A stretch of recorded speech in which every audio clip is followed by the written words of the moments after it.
Shalom, selamat pagi untuk kita semua. Perkenalkan, nama saya Risniati Benyamitra Pandi dari program studi Pendidikan Guru Sekolah Dasar kelas 1C dengan NIM 22011400076. Tujuan pembuatan video kali ini untuk memenuhi tugas pengantar pendidikan dengan judul materi dari kelompok 9, yaitu pendidikan dan pembangunan. Selamat menyaksikan. Materi yang kita akan bahas yaitu pendidikan dan pembangunan.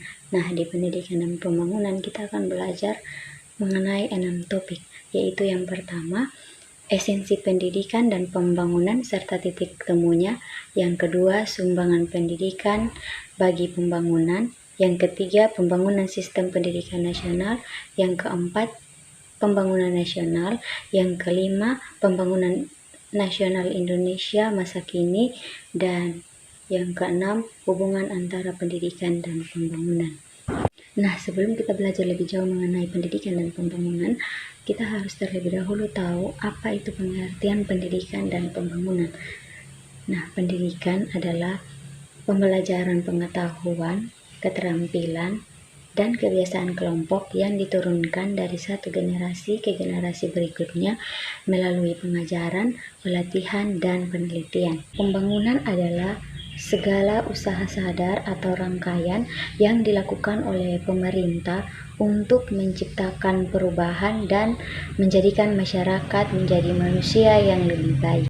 Nah, dari keenam topik yang akan kita bahas kali ini, kita akan terlebih dahulu belajar mengenai topik yang pertama, yaitu esensi pendidikan dan pembangunan serta titik temunya. Nah, pendidikan merupakan usaha sadar dalam diri manusia, sedangkan pembangunan merupakan usaha keluar dari diri manusia. Nah, menurut GBHN, hakikat pembangunan nasional adalah pembangunan manusia Indonesia. Sebagai manusia, maka dalam ruang gerak pembangunan dapat dipandang sebagai objek dan sekaligus juga sebagai subjek pembangunan. Sebagai objek, manusia dipandang sebagai sasaran yang dibangun. Pembangunan meliputi ikhtiar ke dalam diri manusia berupa pertumbuhan secara jasmani dan pertumbuhan secara rohani yang meliputi kemampuan penalaran, sikap diri, sikap sosial, dan sikap terhadap lingkungan. Potensi yang perlu dikembangkan seperti kemampuan berusaha, berkreasi, kesediaan menerima kenyataan, berpendidikan, rasa bebas tapi bertanggung jawab, toleransi, dan menghormati hak orang lain. Manusia dipandang sebagai subjek pembangunan karena ia dengan segenap kemampuannya di lingkungannya secara dinamis dan kreatif, baik terhadap sarana lingkungan alam maupun lingkungan sosial. Nah, pendidikan menghasilkan sumber daya tenaga yang menunjang pembangunan, dan hasil pembangunan dapat menunjang pendidikan. Topik yang kedua yaitu sumbangan pendidikan terhadap pembangunan. Nah, sumbangan pendidikan terhadap pembangunan dibagi menjadi 4 segi, yaitu yang pertama segi sasaran pendidikan, yang kedua segi lingkungan pendidikan, yang ketiga segi jenjang pendidikan, dan yang terakhir segi pembidangan kerja atau sektor kehidupan. Nah, yang pertama yaitu segi sasaran pendidikan.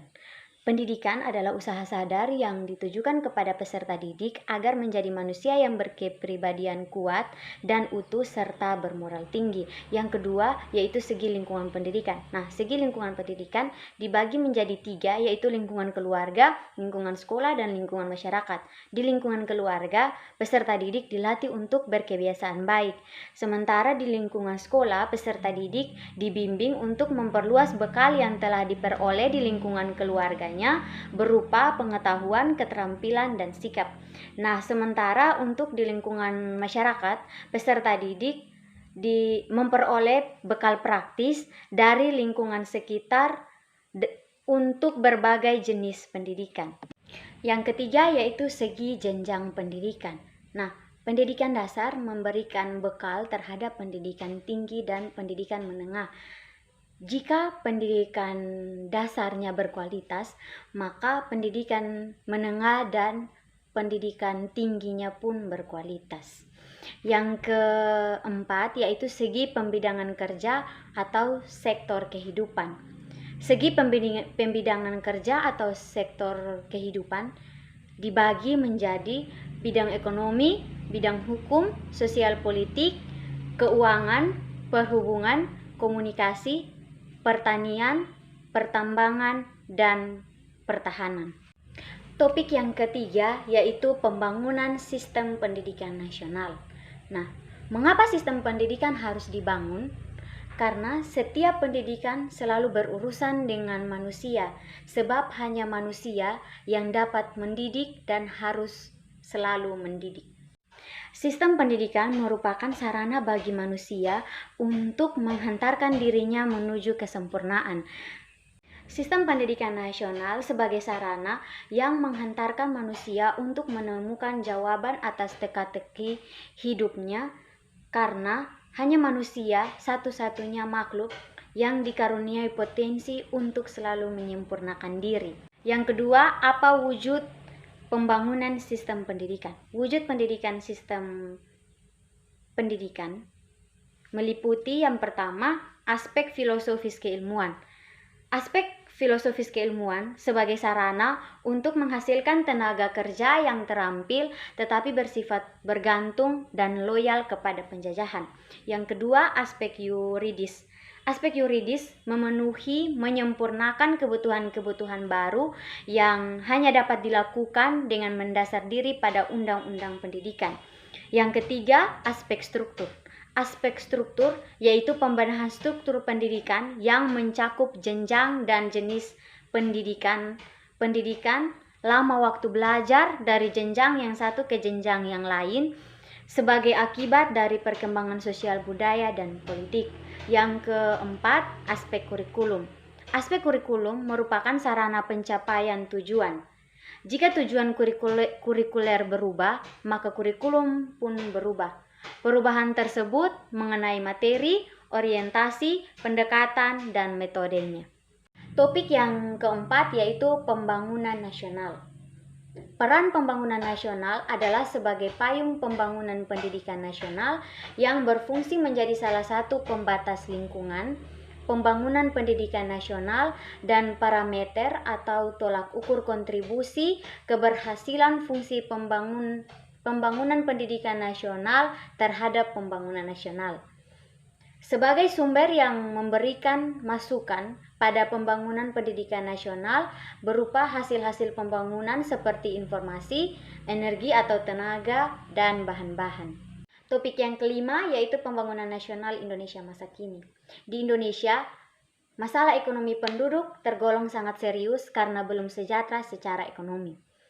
Kepadatan penduduk juga sangat tinggi dan perkembangan penduduk yang tergolong sangat cepat.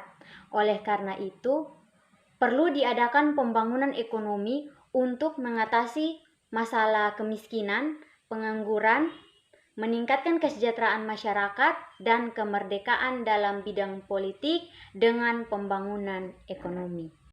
Topik yang keenam yaitu hubungan antara pendidikan dan pembangunan. Hubungan antara pendidikan dan pembangunan dibagi menjadi tiga, yaitu dalam pembangunan ekonomi, dalam pembangunan nasional, dan dalam pembangunan sumber daya manusia. Yang pertama, dalam pembangunan ekonomi. Dalam pembangunan ekonomi, pendidikan memberi kontribusi secara signifikan terhadap pembangunan ekonomi yang telah menjadi kebenaran. Pendidikan bukan hanya melahirkan sumber daya manusia yang berkualitas, memiliki pengetahuan dan keterampilan, serta menguasai teknologi dan menumbuhkan iklim bisnis yang sehat dan kondusif bagi pertumbuhan ekonomi. Yang kedua, dalam pembangunan nasional.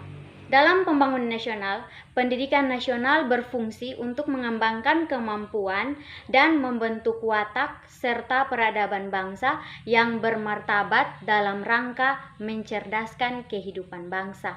Yang ketiga, dalam pembangunan sumber daya manusia. Pembangunan sumber daya manusia tidak terlepas dari pembangunan pendidikan. Upaya-upaya pembangunan di bidang pendidikan diarahkan untuk mewujudkan kesejahteraan manusia itu sendiri, karena pendidikan merupakan hak setiap warga negara. Di dalamnya terkandung makna bahwa pemberian layanan pendidikan kepada individu, masyarakat, dan warga negara adalah tanggung jawab bersama antara sistem pemerintahan dan warga negara adalah tanggung jawab bersama antara sistem pemerintahan, masyarakat, dan keluarga. Dari keenam topik yang sudah kita bahas tadi, dapat disimpulkan bahwa pendidikan merupakan salah satu usaha untuk diri manusia dan mampu menghasilkan sumber daya manusia yang menunjang pembangunan. Sedangkan pembangunan merupakan usaha dari diri manusia dan dapat menunjang pendidikan atau pembinaan, penyelidikan, dan saran. Pendidikan menduduki posisi sentral dalam pembangunan karena sasarannya adalah peningkatan kualitas sumber daya manusia. Baik, demikian penyampaian materi saya dari kelompok 9 dengan materi pendidikan dan pembangunan. Terima kasih.